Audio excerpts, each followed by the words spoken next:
Our climate is heating rapidly.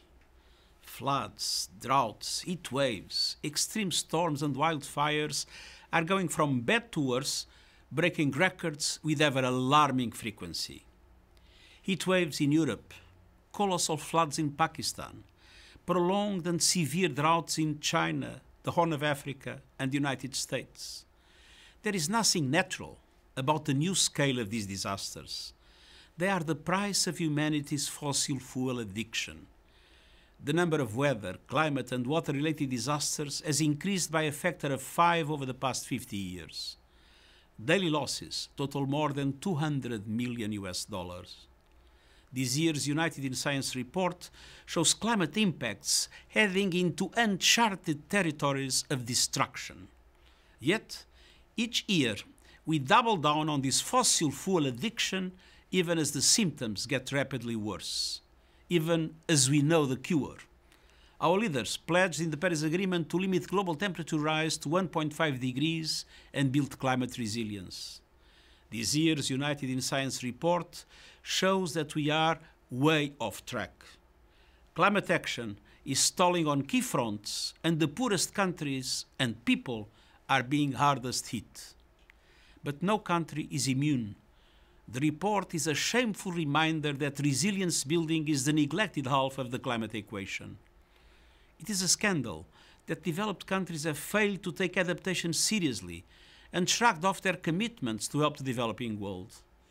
The Glasgow decision urges developed countries to collectively provide $40 billion a year in new adaptation finance, and this must be delivered in full as a starting point.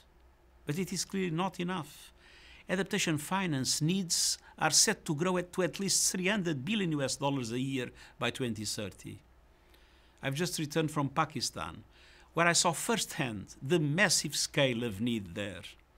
At the very least, 50% of all climate finance must go to adaptation.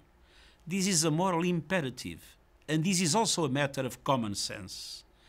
Adaptation investments pay huge human dividends for donors and vulnerable countries, people and communities alike. And yet, most multilateral development banks are not doing enough. G20 countries are their shareholders. The buck stops with them to force the changes needed.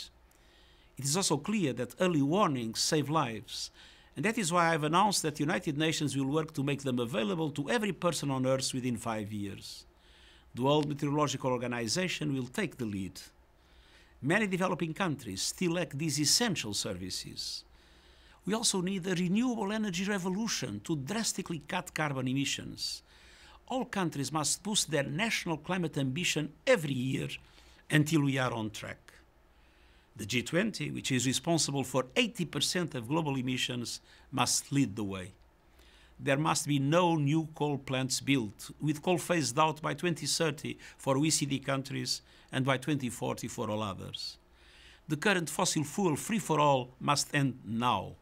It is a recipe for permanent climate chaos and suffering. Today, I urge leaders to heed the facts of this alarming report. We must unite behind the science. We must turn pledges into action now.